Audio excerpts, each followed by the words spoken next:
Breaking news Marathi या वृत्तवाहिनीला subscribe करायला विसरू नका आणि हो, व्हिडिओ आवडल्यास नक्की लाईक करा।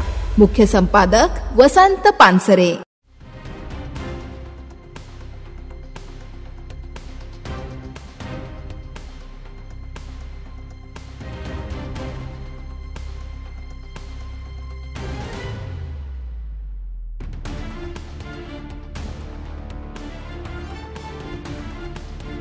तानसा धरणाचे 19 दरवाजे उघडले। नदीकाठील गावांना सतर्कतेचा इशारा। शहापूर तालुक्यात सतत पडत असलेल्या पावसामुळे धरण क्षेत्रात पाण्याचा हेवा वाढल्याने तालुक्यातील धरणे ओव्हरफ्लो झाले।